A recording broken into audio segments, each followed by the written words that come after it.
Tables और आकृतियों के इस ट्यूटोरियल में आप सबका स्वागत है। इस ट्यूटोरियल में हमारे दो उद्देश्य हैं। पहला है यह समझाना कि टैब्यूलर परिवेश का प्रयोग कर टेबल्स कैसे बनाएं। दूसरा उद्देश्य है कि टेबल्स परिवेश का इस्तेमाल कर लेटेक डॉक्यूमेंट्स को टेबल में कैसे शामिल करें।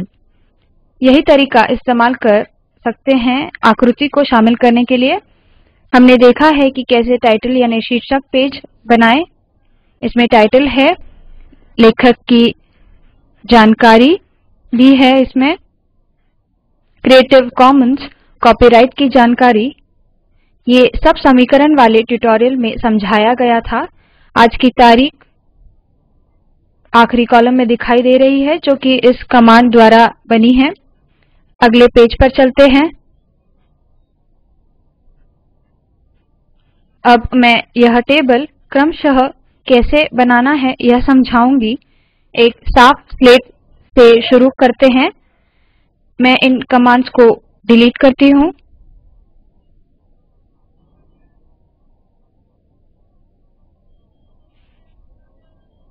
संकलन करती हूँ और साफ स्लेट से शुरू करती हूँ। बिगिन टैब्यूलर और एंड टैब्यूलर के इस्तेमाल से टैब्यूलर परिवेश को बनाया जाता है। मैं इसे यहाँ करती हूँ।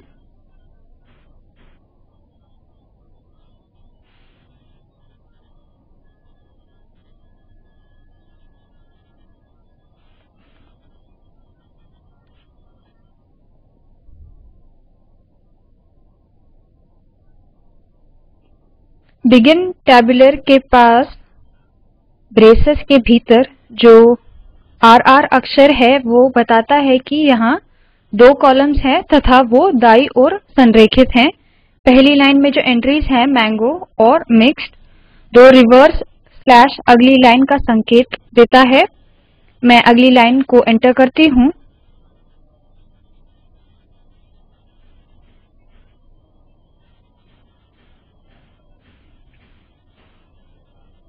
जैक फ्रूट, कोली हिल्स, बनाना, ग्रीन। अब मैं इस टैब्यूलर परिवेश का अंत करती हूँ। संकलन करती हूँ। ये यहाँ दिखाई दे रहा है। हमें 3x2 टेबल मिलता है। यहाँ 3 रोज और 2 कॉलम्स हैं। यह 2 कॉलम्स राइट अलाइन है यानी कि दाई तरफ संरेखित हैं, जो कि आर अक्षर द्वारा स्पष्ट किया गया है। 2 कॉलम को अलग करने के लिए हम संरेखित कॉलम अक्षरों के बीच में एक खड़ी लाइन दाखिल करते हैं। तो मैं यहाँ दाखिल करती हूँ, सेव करती हूँ, संकलन करें। आप देख सकते हैं कि खड़ी लाइन आई है। अगर अंत में भी आपको खड़ी लाइन चाहिए तो उचित जगह पर इसे दाखिल कीजिए। मैं इन्हें दाखिल करती हूँ, सेव करती हूँ, संकलन करती हूँ। तो ये यहाँ आ गए हैं। असल में तो हम और खड़ी लाइन्स दाखिल कर सकते हैं। मैं एक और खड़ी लाइन शुरुआत में डालती हूँ। आप अब देख सकते हैं कि दूसरी लाइन आ गई है। देखिए 2 और खड़ी लाइन्स। हम कुछ और संरेखन की कोशिश करते हैं। यहाँ सी लिखते हैं यह कहने के लिए कि दूसरा कॉलम मध्य में संरेखित हो। अब ये मध्य में संरेखित है। चलिए पहले कॉलम को बाईं ओर संरेखित करते हैं। अभी तो ये दाईं ओर संरेखित है, मैं इसे बाईं ओर संरेखित करती हूँ। एल, सेव करें, संकलन करें। अब ये बाईं ओर संरेखित है। अब हम रोज को आडी लाइन्स द्वारा अलग करेंगे। चलिए यहाँ H लाइन डालते हैं। देखते हैं ऐसा करने पर क्या होता है। यह ऊपर की लाइन डालता है। अगर मैं यहाँ एक और H लाइन डालती हूँ, देखिए एक लाइन आ गई है। मैं इसे पूरा करती हूँ। यहाँ मुझे दो रिवर्स स्लैश के साथ एक ब्रेक लाइन देनी होगी और फिर H लाइन। वाक्य के शुरुआत से H लाइन शुरू होता है। अब मैंने आड़ी लाइन्स पूरी की हैं। चलिए अब 3 और कॉलम्स और एक रो जोड़ते हैं। इसलिए मैं यहाँ आती हूँ और CCR मैंने और 3 कॉलम्स जोड़ी हैं। उनमें से पहले दो मध्य में संरेखित हैं और तीसरा वाला दाईं ओर संरेखित है। और फिर मुझे कहना है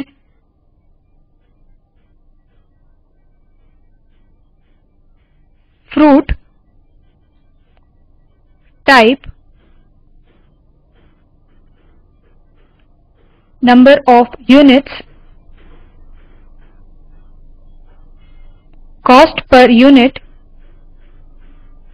कॉस्ट रुपीस H लाइन। तो मिक्स्ड 20 75 रुपए 1500 रुपए। जैक फ्रूट इनमें से 10 50 रुपए 500 रुपए। बनाना ग्रीन 10 डजन 20 रुपए प्रति डजन और कुल 200 रुपए। चलिए देखते हैं कि हम इसका संकलन कर सकते हैं या नहीं।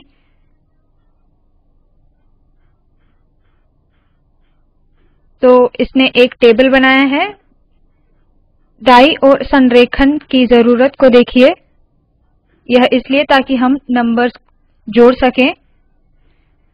मान लीजिए कि कॉलम को दो भाग में अलग करना है। उदाहरण के लिए यहाँ इन दो कॉलम्स में फ्रूट का विवरण है और इन 3 में कॉस्ट कैलकुलेशन यानी लागत गणना है। तो यह मल्टी कॉलम कमांड की मदद से किया जाता है। मैं इस तरह से करती हूँ। मल्टी कॉलम 2 लीजिए, मध्य संरेखण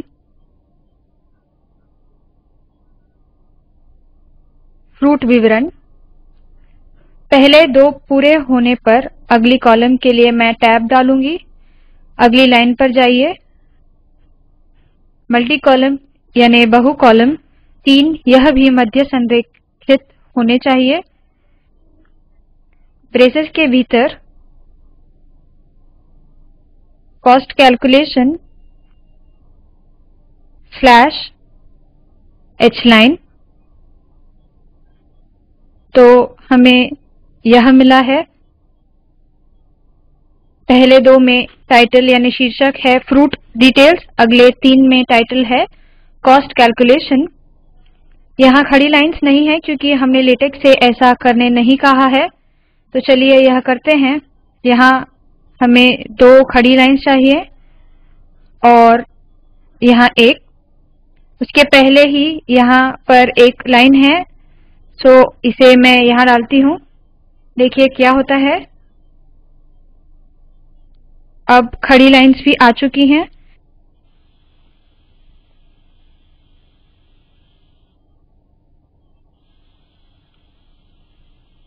क्योंकि यह 2 और 3 एक ही अक्षर वाला तर्क है, तो यह संभव है कि हम उन्हें ब्रेसेस के बिना लिखें। वही चीज काम करती है। कभी कभी कुछ कॉलम्स के बीच आड़ी लाइन्स बनाना जरूरी होता है। हम उसे इस तरह से समझाते हैं। इस मैंगो को अलग करती हूँ। मिक्स्ड के बजाय मालगोवा कहते हैं,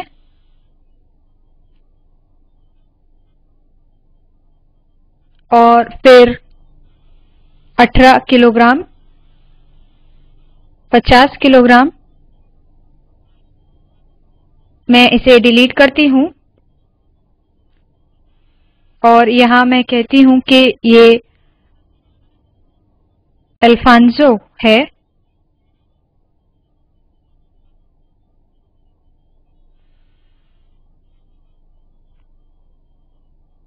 दो डजन, 300 रुपये प्रति डजन और कुल 1500। चलिए देखते हैं जब इसे सेव करते हैं तो क्या होता है। संकलन करें तो मुझे ये मिला है। यहाँ यह हुआ है कि यहाँ लाइन आ गई है और यहाँ भी, और मैं ये और ये नहीं चाहती, तो इसका ध्यान रखा जा सकता है यह कहकर के इस आड़ी लाइन के बजाय मुझे कॉलम 2 और 4 के बीच एक सी लाइन चाहिए। तो मुझे इसे यहाँ करना चाहिए था। चलिए फिर से इसे यहाँ वापस डालते हैं।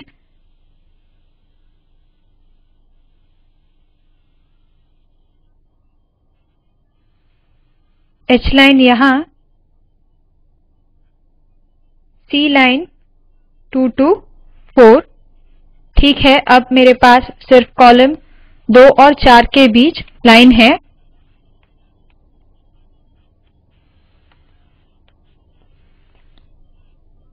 यह मध्य लाइन ने मैंगोज को भारत के 2 लोकप्रिय मैंगोज में विभाजित किया है। हम इस टेबल को समाप्त करते हैं एक अंतिम रो से। इस तरह से जोड़ निकालते हैं। Multi column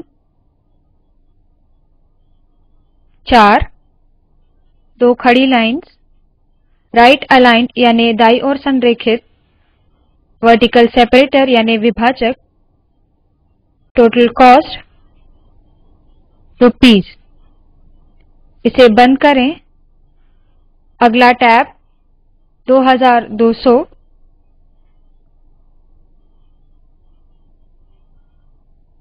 H line. अब हम यहाँ हैं। तो यह टेबल था जिसके साथ हमने ट्यूटोरियल की शुरुआत की थी। टैब्यूलर परिवेश के प्रयोग से बनाए गए टेबल्स के साथ कैसे काम करें। लेटेक टैब्यूलर परिवेश द्वारा बनाए गए पूरे टेबल को एक ही वस्तु मानता है। उदाहरण के लिए अगर आप लिखोगे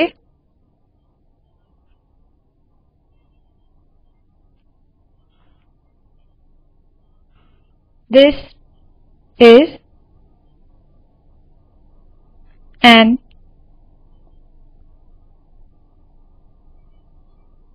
example table,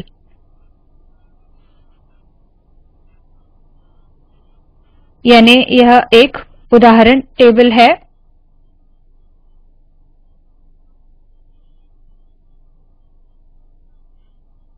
अब क्या होता है कि यह टेबल इन दोनों के बीच में आ जाता है। यह एक उदाहरण है एग्जाम्पल टेबल के लिए।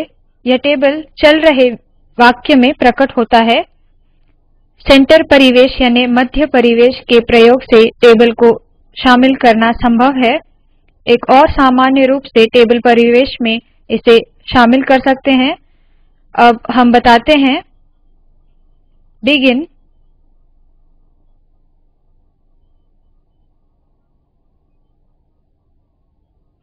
टेबल, इसे बंद करें। तो क्या होता है कि this is an example table, यह वाक्य अलग से आता है और जो भी इस बिगिन और एंड टेबल के बीच प्रकट होता है उसे अलग से एक टेबल के रूप में रखा जाता है। दूसरे शब्दों में, भले ही टेबल कुछ टेक्स्ट के बीच प्रतीत होता है, लेकिन इसे अलग से रखा गया है। यह केंद्रित नहीं है। हम यह कर सकते हैं, यहाँ कमांड दे सकते हैं सेंटरिंग, इसे डॉक्यूमेंट के बीच में रखने के लिए।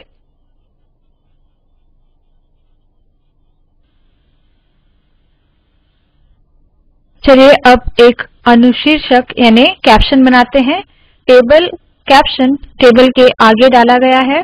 मैं यहाँ एक कैप्शन डालती हूँ, caption cost of fruits in India, यानी के अनुशीर्षक भारत में फलों के दाम।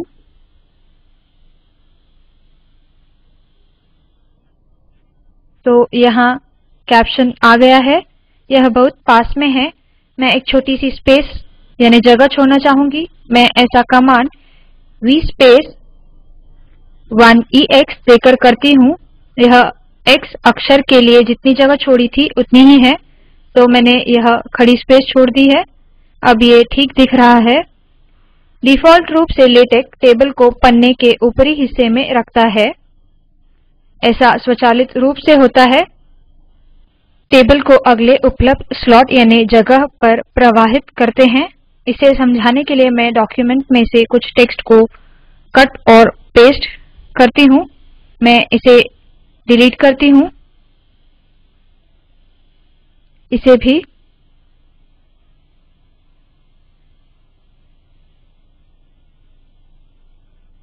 ठीक है, अब यहाँ कुछ विवरण इन फ्रूट्स के बारे में दिया गया है। इसके ऊपरी हिस्से में जाएं, यहाँ पेस्ट करें, संकलन करें। पहले जैसे टेबल पन्ने के ऊपर आया है, मैं इसमें कुछ और टेक्स्ट डालती हूँ। 4 प्रतियां। तो अब क्या हुआ है कि यह टेबल दूसरे पन्ने पर चला गया है और यहाँ और कुछ नहीं है। इसके लिए यह पन्ने के मध्य भाग में आ गया है। मैं इसकी एक और प्रतिलिपि डालती हूँ और कुछ टेक्स्ट भी।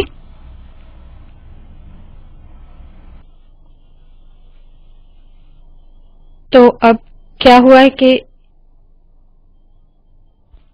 यह टाइटल पेज है, ये टेक्स्ट पेज है और टेबल इस पेज के ऊपरी हिस्से में चला गया है। समीकरणों के रूप से हम लेबल्स भी बना सकते हैं और उन्हें संदर्भित करने के लिए उपयोग कर सकते हैं।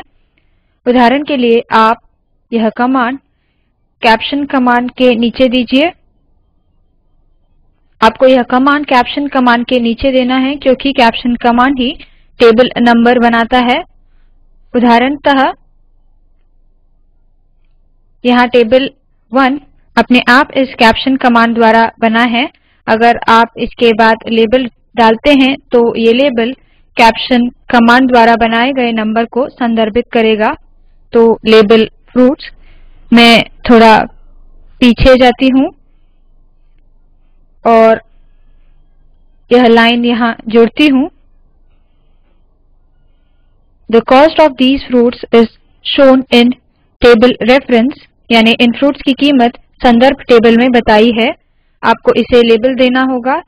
यह उसी तरह होना चाहिए जैसे कि टैब फ्रूट्स। मैं संकलन करती हूँ। अब इसे देखिए, पहले संकलन पर यह वेरिएबल सौंपा नहीं गया है, इसलिए मैं फिर से संकलन करती हूँ तो मुझे यह मिला है। हम अपने आप से इन टेबल्स की सूची बना सकते हैं, जो अब हम समझा रहे हैं। मेक टाइटल के बाद मान लीजिए हमें यह टेबल्स की सूची चाहिए। लिस्ट ऑफ टेबल्स, एक ही शब्द में यह कमांड देना होगा। तो क्या हुआ है कि इसने एक टेबल्स की सूची तैयार की है। विशिष्ट रूप से हमें 2 बार संकलन करना होगा, यह सुनिश्चित करने के लिए कि टेबल नंबर सही आए हैं, ये यहाँ आया है।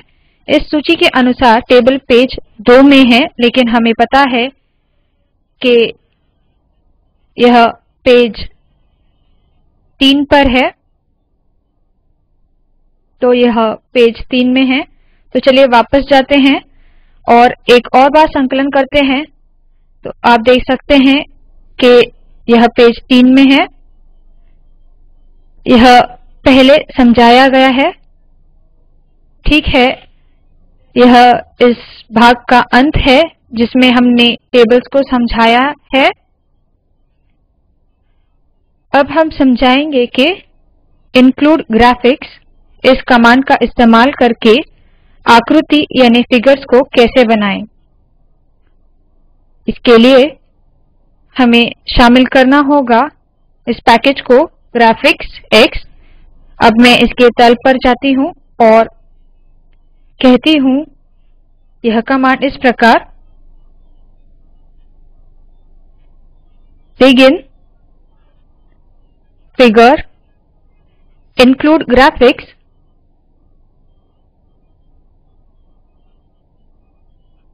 विड्थ इक्वल्स मेरे पास iitb.pdf नामक एक फाइल है। यह देखिए कि मैंने इसे इस आकृति के विड्थ यानी चौड़ाई के साथ शामिल किया है, जो कि इस लाइन विड्थ के बराबर आता है। मैं इस आकृति को समाप्त करती हूँ।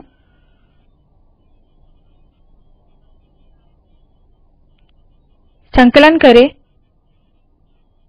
तो आप देख सकते हैं कि यह पेज के शुरुआत में आ गया है। मैं यह करती हूँ, यह इसलिए कि अगर मुझे इस पूरे लाइन विड्थ का प्रयोग करना है तो मान लीजिए मुझे इस्तेमाल करना है पॉइंट 5, जो कि लाइन विड्थ का आधा है, और फिर उसे छोटा बनाया गया है। और ध्यान दीजिए यह बाईं ओर संरेखित हुआ है। और जैसे कि टेबल में मैं कह सकती हूँ सेंटरिंग, जो कि इसे मध्य में लाएगा।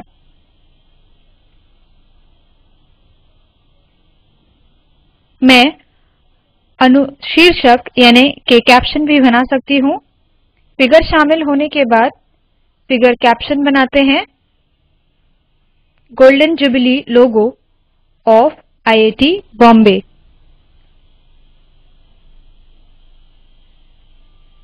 पहले जैसे मैं लेबल बना सकती हूँ और उसका संदर्भ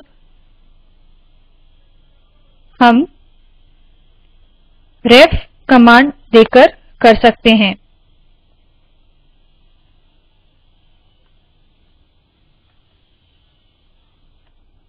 मैं इन फिगर्स की सूची को टेबल्स की सूची के साथ दर्शा सकती हूँ। मान लीजिए मुझे अगर फिगर्स की सूची चाहिए तो अब इसे संकलित करती हूँ। 2 बार संकलित करते हैं और आप देख सकते हैं फिगर्स की सूची अपने आप आ गई है। सारे फिगर के कैप्शन यहाँ दिखाई देंगे। एक आखिरी चीज जो बतानी है वो है कि कैसे इन फिगर्स को रोटेट यानी घुमा सकते हैं। यह एंगल ऑप्शन द्वारा कर सकते हैं।